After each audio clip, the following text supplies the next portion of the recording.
Good morning all of you. स्वागत है आप सभी का एक बार फिर से ऑनलाइन क्लासेस में। हम बीए फाइनल ईयर की ज्योग्राफी का अध्ययन कर रहे हैं। बीए फाइनल ईयर की ज्योग्राफी में हमने पिछली कक्षा में अध्ययन कर लिया था उद्योगों के संदर्भ में भारत के सीमेंट उद्योगों का, जिसमें हमने देखा था कौन सा उद्योग कब लगा, लाकेरी में कौन सा लगा है, मध्य प्रदेश में कौन सा लगा है, आंध्र प्रदेश में, सब उद्योगों का हमने अध्ययन कर लिया था। उससे पहले हमने लोहे इस्पात उद्योग का अध्ययन कर लिया है और एल्यूमिनियम उद्योगों का भी अध्ययन कर लिया है। आज परीक्षा को मद्देनज़र रखते हुए आप सभी को मालूम है 1 नवंबर से हो सकता है कि शायद सत्र शुरू हो, तो हो सकता है परीक्षा का सिलेबस आपका आधा कर दिया जाए। उसके मद्देनज़र हम देखेंगे कुछ महत्वपूर्ण उद्योगों को। अगर ऐसा नहीं होता तो हम सभी उद्योगों को पढ़ेंगे, ऐसी कोई बात नहीं है। जो जो उद्योग इम्पोर्टेंट है हमारे लिए, जो जो परीक्षा हमारे सिलेबस में है, उन सभी को हम पढ़ेंगे। फिलहाल हम पढ़ेंगे एक महत्वपूर्ण उद्योग है जिसको सूती वस्त्र उद्योग के नाम से जाना जाता है।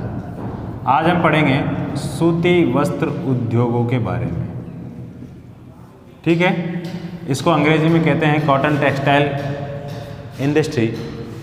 इसके बारे में हम पढ़ेंगे। सूती वस्त्र उद्योग क्या होता है, कहाँ सूती वस्त्र उद्योग लगाए गए हैं भारत में और कहाँ नहीं लगाए गए हैं, कौन कौन से सूती वस्त्र उद्योग इम्पोर्टेंस है, किस तरीके से भारत में सूती वस्त्र उद्योगों की शुरुआत हुई, इन सभी के बारे में आज के इस लेक्चर में हम विस्तार से चर्चा करेंगे। तो देखिए, प्राचीन काल से ही भारत में सूती वस्त्र का उत्पादन होता आ रहा है। बहुत प्राचीन काल से मोहनजोदड़ो हड़प्पा सभ्यता से भारत में सूती और खादी वस्त्रों का उत्पादन होता हुआ आ रहा है। इससे पहले जब अंग्रेज नहीं आए थे भारत में, तब भारत सूती वस्त्र के उत्पादन के मामले में, बनाने के मामले में, हाथ से बनाने के खास करके हाथ से बनाने वाले जो भारत के सूती वस्त्र उद्योग, सूती वस्त्र थे, उनकी विश्व भर में चर्चा होती थी। कुछ विद्वानों ने तो भारत के सूती वस्त्र की तारीफ करते हुए कहा है कि एक युवा स्त्री के चेहरे को ढकने वाला पूरा मलमल का कपड़ा या कई मीटर लंबा और चौड़ा सूती वस्त्र के कपड़े को, मलमल के कपड़े को एक अंगूठी के अंदर से निकाला जा सकता है। इतना महीन और इतना बारीक काम भारत के कारीगर किया करते थे, और केवल हथकरघा उद्योगों से, यानी कि हाथों से किया करते थे, कोई मशीनरी नहीं थी तब। तो इतना फेमस था। इसके अलावा किसी ने कहा है कि भारत के मलमल को हाथ में लेने से ऐसा लगता है कि आपने हाथ में कुछ लिया ही नहीं है, हाथ में होने के बावजूद भी ऐसा लगता है कि हाथ में कुछ नहीं है। तो ये कुछ विद्वानों ने भारत के मलमल की, भारत के कपड़े की जो है खासियत बताई है उस ज़माने में।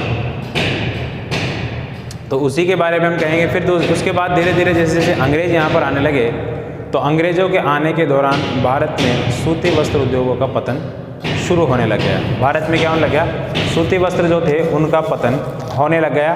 धीरे धीरे करके सूती वस्त्र उद्योग जो है समाप्ति की ओर चलने लग गए। तो आज हम उन्हीं सूती वस्त्र उद्योगों के बारे में चर्चा करेंगे कि देश में कब कहाँ सबसे पहले लगा। देखिए, सबसे पहले कारखाना खोलने की शुरुआत की गई थी 1818 के आसपास। तब कोलकाता में खोला गया था, लेकिन वो कारखाना जो असफल रहा था, सफल नहीं हो पाया। फिर उसके बाद 1854 में देश का पहला आधुनिक कारखाना डाबर द्वारा खोला गया, कावसजी डाबर, उनके द्वारा खोला गया।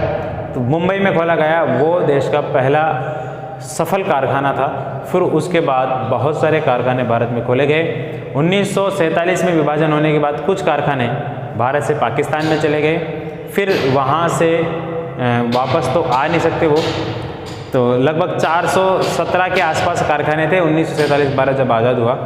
तो उस दौरान 15-20 कारखाने पाकिस्तान में चले गए। भारत में 402 कारखाने बचे थे, ठीक है। 73% रुई उत्पादक क्षेत्र, या कह सकते हैं कपास वाला क्षेत्र, पाकिस्तान में चला गया। तो ये सारी बातें थी। फिर इसके बाद अगर वर्तमान संदर्भ में, वर्तमान परिप्रेक्ष्य में देखा जाए, तो भारत में लगभग 2000 से ज़्यादा कारखाने मौजूद है सूती वस्त्र के। तो चलिए हम इसका थ्योरेटिकल थोड़ी सी लिखते हैं, फिर उसके बाद समझेंगे कौन कौन सा कारखाने की स्थिति कैसी है, ठीक है। तो लिखिए, भारत में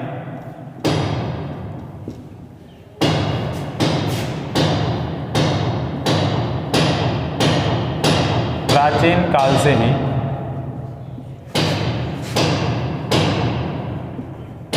सूती वस्त्रों का उत्पादन किया जाता रहा है। संपूर्ण विश्व में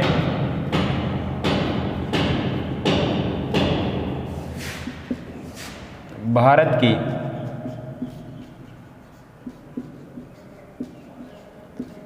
सूती वस्त्रों को बनाने में विशिष्ट पहचान थी।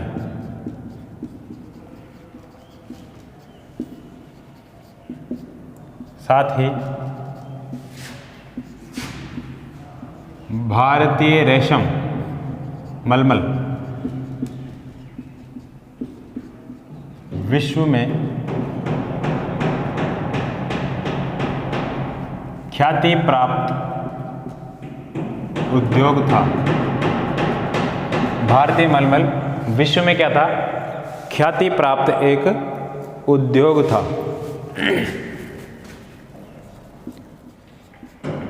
ढाका का मलमल, ढाका भी पहले बांग्लादेश की राजधानी फिलहाल तो, लेकिन ढाका भी पहले भारत में आता था क्योंकि बांग्लादेश भी तो भारत में ही था। केरल का कलिका और गुजरात का सूती वस्त्र,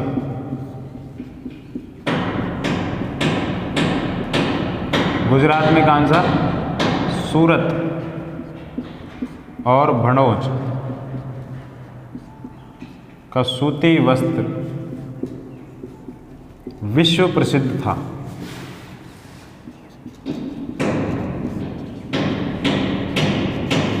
फिर उसके बाद ब्रिटिश शासन आया। ब्रिटिश शासन के काल से ही भारत में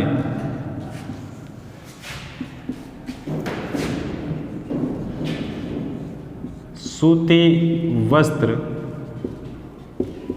उद्योगों का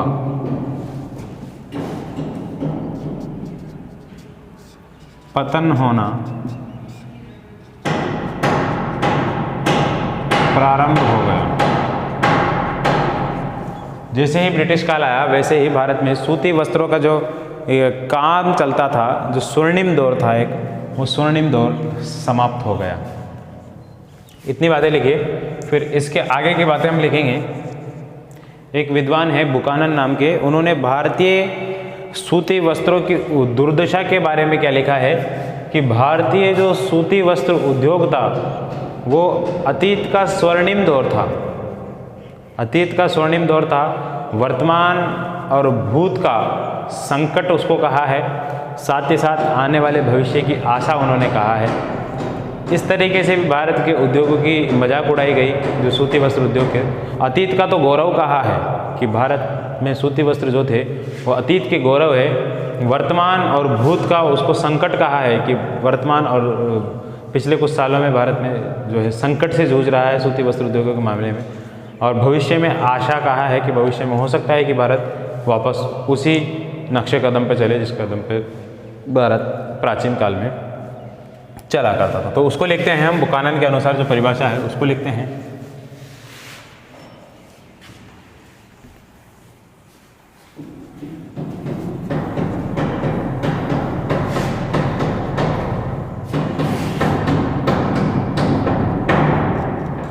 बुकानन ने भारतीय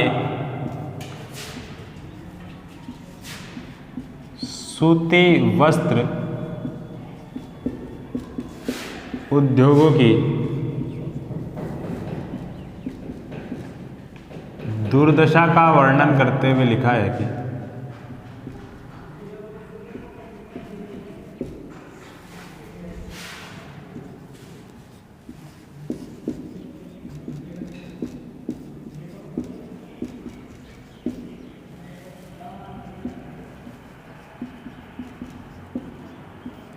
भारतीय सूती वस्त्र उद्योग अतीत का गौरव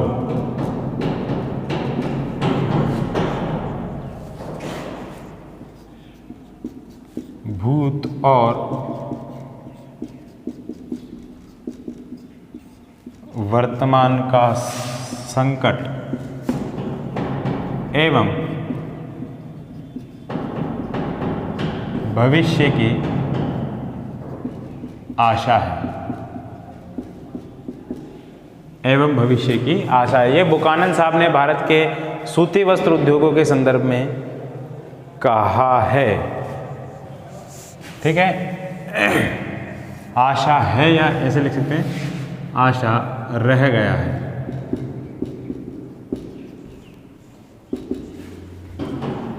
एक आंकड़ा ध्यान रखना, भारत विश्व में वर्तमान में ना, भारत वर्तमान विश्व में चीन के बाद कपड़ा उत्पादन करने वाला भी और उपभोग करने वाला, उत्पादन करने वाला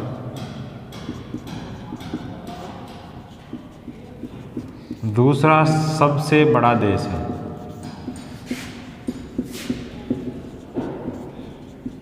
ठीक है, भारत किसके बाद, चीन के बाद, अधिकतर चीज़ों में देखा जाए तो भारत से आगे चीन ही है। ठीक है,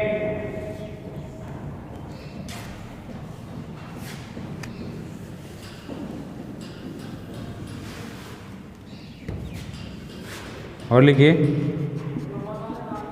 भारत में कपड़ा उद्योग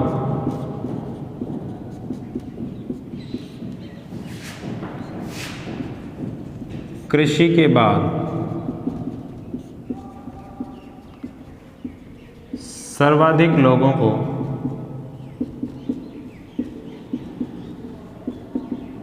रोजगार देने वाला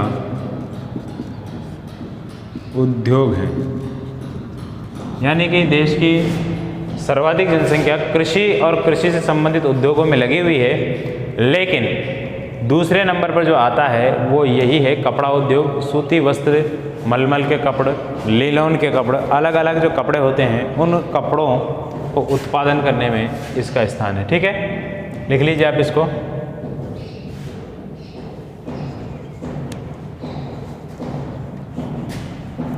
लिख लिया होगा आपने। अगर वर्तमान परिप्रेक्ष्य में देखा जाए, वर्तमान संदर्भ में देखा जाए तो वर्तमान में देश के औद्योगिक उत्पादन में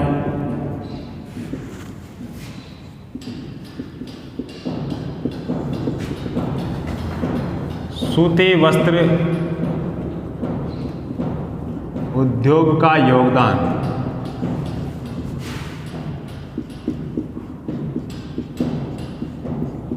12.65% है, जबकि देश की जीडीपी, सकल घरेलू उत्पाद में इसका योगदान 2.3% है। देश की जितना भी देश में उत्पादन होता है उनमें 2.3% उत्पादन केवल सूती वस्त्र उद्योगों से उत्पादित होता है, यानी कपड़ा उद्योगों से उत्पादित होता है। जबकि कुल औद्योगिक उत्पादन जितना होता है उन औद्योगिक उत्पादन में से 12.65% उत्पादन केवल कपड़े का किया जाता है देश के अंतर्गत। ठीक है, बात और आंकड़े आपके समझ में आ रहे होंगे। इसके बाद देखते हैं, यही एकमात्र उद्योग ऐसा है भारत में, यही एकमात्र उद्योग है जिसमें जो कच्चा माल से लेकर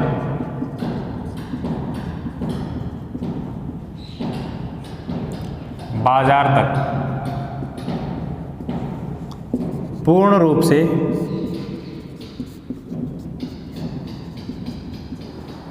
आत्मनिर्भर उद्योग है।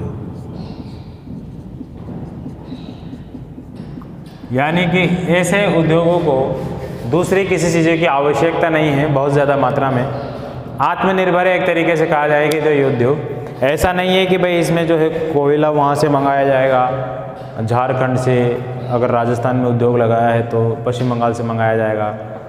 इसमें क्या है, बहुत कम सामानों की आवश्यकता होती है सूती वस्त्र उद्योगों में। या तो आपको बिजली की आवश्यकता होगी, पैसों की आवश्यकता होगी, कुछ मात्रा में जल की आवश्यकता भी होती है, कपास की आवश्यकता, सब आसानी से मिल जाती है एक ही स्थान पर। ठीक है, किसी भी स्थान पर इसको लगाया जा सकता है। मुख्यतः वहाँ लगाया जाना आवश्यक होता है जहाँ बाजार होता है। ठीक है, जहाँ बाजार होता है वहाँ पर इन उद्योगों को लगाया जाता है, क्योंकि कच्चे माल के निकट लगाने से तो कोई फ़ायदा नहीं है, क्योंकि रुई होती है, कपास होता है कच्चा माल, उसको तो आसानी से लाया जा सकता है। ठीक है, उसमें ज़्यादा वजन भी नहीं होता। तो ये लिख लीजिए बातें, फिर इसके बाद देखेंगे और क्या बातें हैं इसमें।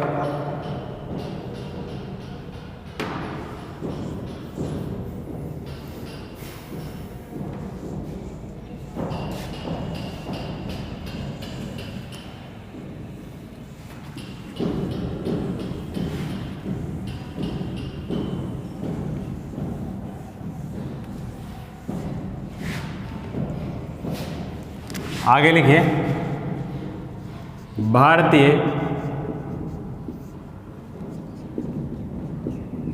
वस्त्र के बारे में, वस्त्रों के बारे में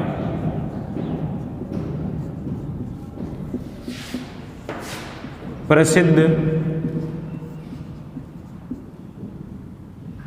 मुगल यात्री नहीं है, मुगल कालीन यात्री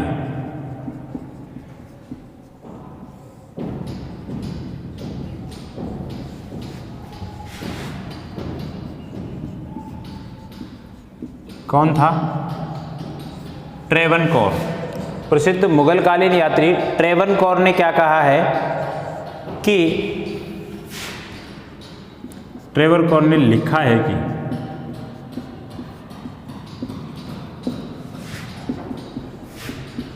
भारतीय मलमल इतनी कोमल होती है कि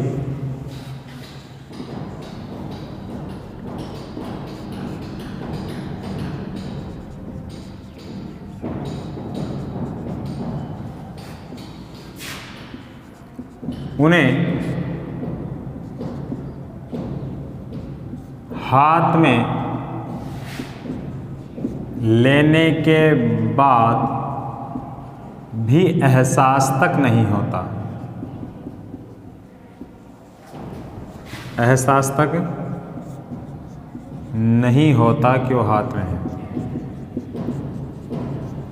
कि अगर भारतीय मलमल को हाथ में भी ले लिया जाए तो हमको पता नहीं चलता कि हाथ में हमने कुछ ले रखा है। इतनी कोमल और इतनी जो है सॉफ्ट होती है वो मलमल, इन्होंने कहा है इसके बारे में।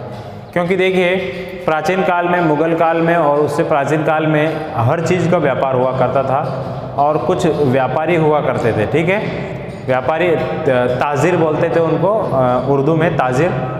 तो वो ताजिर क्या है, तिजारत करते थे, यानी कि व्यापार करते थे। तो तिजारत के दौरान वो देखते थे, कपड़े की क्वालिटी को चेक करते थे, वो कपड़ा कैसा बना हुआ है, उस पर रंगाई कैसी है, उस पर छपाई कैसी है। तो ट्रावनकोर ने क्या लिखा है, सबसे बेहतरीन किस्म का जो मलमल मिलता था वो भारत में ही मिलता था उस ज़माने में। ठीक है, इसके अलावा अन्य जो तुर्क थे, ईरान, इराक, मेसोपोटामिया सभ्यता वाले, वो भी कपड़ा बनाते थे, सूती वस्त्र बहुत अच्छा बनाते थे। वो ऊनी वस्त्र उनके मुकाबले में कोई नहीं था, क्योंकि वहाँ पर क्या है, ठंड पड़ा करती थी, तो ऊनी वस्त्र उनके मुकाबले में नहीं था। लेकिन मलमल हमारे मुकाबले में कोई नहीं था। ठीक है, हाथ में लेने तक एहसास नहीं होता। आगे एक विद्वान ने लिखा है कि एक युवा स्त्री के कपड़ों को आसानी से एक अंगूठी के भीतर से, अंगूठी के भीतर से निकाला जा सकता है।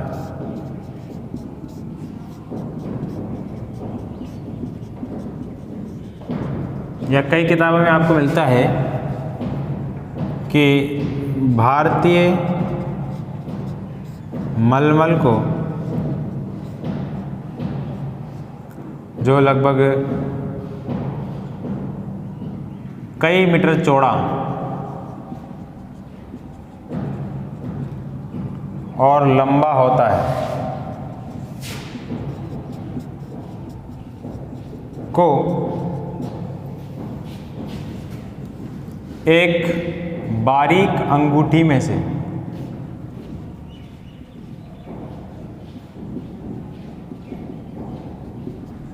आसानी से निकाला जा सकता है, आसानी से निकाला जा सकता है। तो ये इतनी सारी तमाम बातें जो की गई है, ये भारत के जो सूती वस्त्र थे उन सूती वस्त्रों की खासियत बयां करने के लिए की गई है इतनी सारी बातें। ठीक है, तो ये सारी बातें आप लिख सकते हैं कि एक युवा स्त्री के कपड़ों को आसानी से अंगूठी के भीतर में से निकाला जाता है। खासकर वो कपड़ा होना चाहिए मलमल का। ठीक है, खादी वस्त्र नहीं, खादी वस्त्र तो मोटा होता है, मलमल के कपड़े की बात हो रही है, रेशम की बात हो रही है। भारतीय मलमल को कई मीटर चौड़ा और कई मीटर लंबा जो थान होता था, उस थान को पूरा एक अंगूठी के भीतर से निकाला जा सकता था। इतना बारीक काम किया करते थे। ठीक है, तो इतनी बातें हो गई। इतनी बातें होने के बाद इसको मिटा देता हूँ मैं, फिर इसके आगे की बात लिखेंगे हम।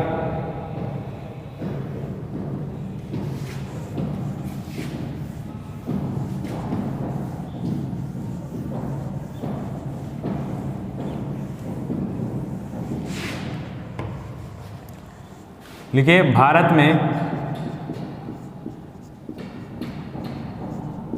सूती वस्त्र उद्योग का, सूती वस्त्र का पहला कारखाना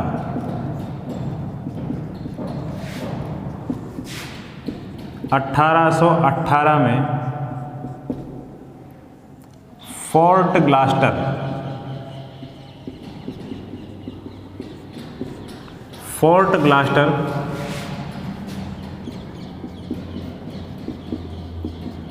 कोलकाता में स्थापित किया गया, खोला गया।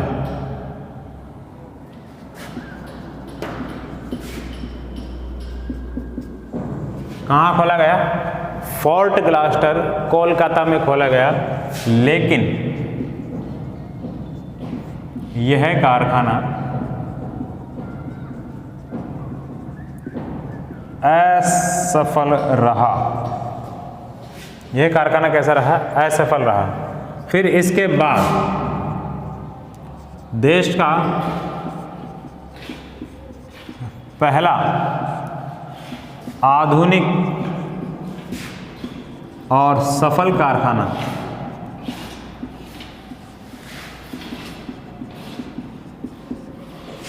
1854 में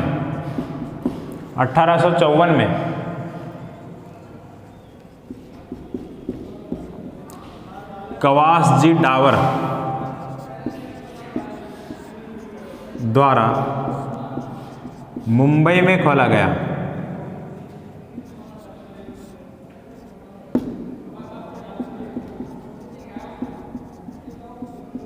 कहाँ खोला गया? मुंबई में खोला गया। 1854 में देश का पहला कारखाना जो सफल रहा था। फिर उसके बाद 1947 तक देश में कारखानों की संख्या धीरे धीरे बढ़ती हुई बहुत ज़्यादा हो गई। 1947 विभाजन के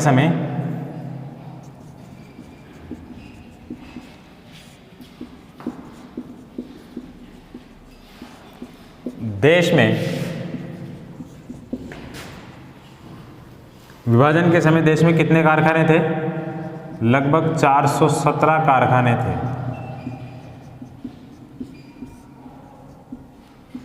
जिनमें से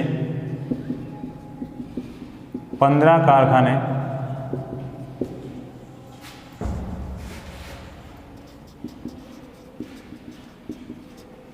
पाकिस्तान में चले गए एवं 73% रुई का क्षेत्र भी पाकिस्तान में चला गया।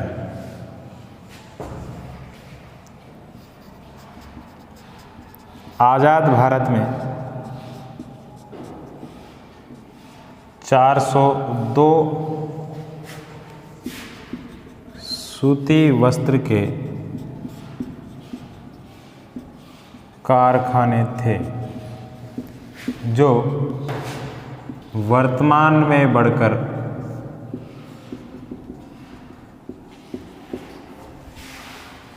दिख रहा है ना, वर्तमान में बढ़कर 2000 से अधिक हो गए। कितने हो गए? 2000 से अधिक हो गए। इनमें से अधिकांश कारखाने जो कहाँ हैं, अधिकांश कारखाने आपको मिलेंगे, ज़्यादातर वो मिलेंगे आपको महाराष्ट्र में, गुजरात में, तमिलनाडु में। कहाँ मिलेंगे? इन 4 राज्यों में आपको देश के सबसे ज़्यादा कारखाने देखने को मिलेंगे। ठीक है, तो ये बातें थी सूती वस्त्र उद्योगों के बारे में। अब सूती वस्त्र उद्योग जो होते हैं, इनको प्रभावित करने वाले कारक आप सभी को मालूम है कौन कौन से हैं। सूती वस्त्र उद्योगों को प्रभावित करने वाले कारकों में वो ये कच्चे माल है, बाज़ार है, मांग है, आपूर्ति है, इसके अलावा जो है नम जलवायु और शुष्क जलवायु भी आवश्यक, शुष्क नहीं, आर्द्र और नम जलवायु आवश्यक है, परिवहन के साधन आवश्यक है। ये सारी चीज़ें इसके लिए आवश्यक है। साथ ही साथ सस्ती जल विद्युत, सस्ते और पर्याप्त श्रमिक, ये सारी चीज़ें सूती वस्त्र उद्योग के स्थानीयकरण को प्रभावित करने वाले कारकों में प्रमुख है। इसको भी हम लिख लेते हैं।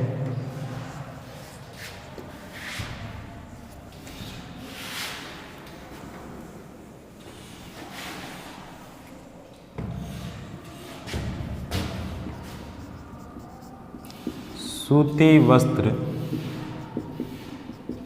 उद्योगों के स्थानीयकरण को प्रभावित करने वाले कारक।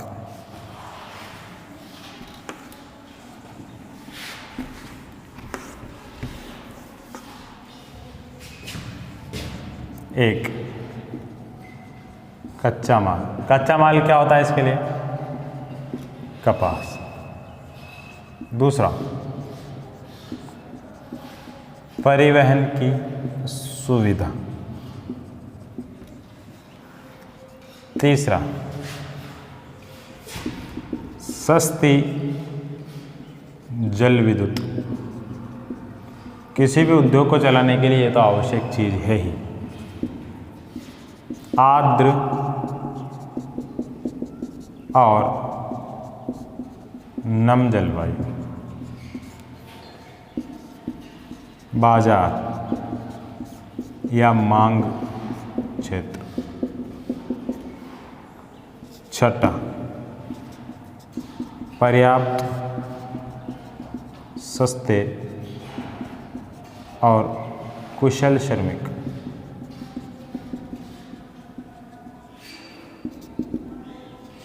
उन्नत और आधुनिक तकनीक।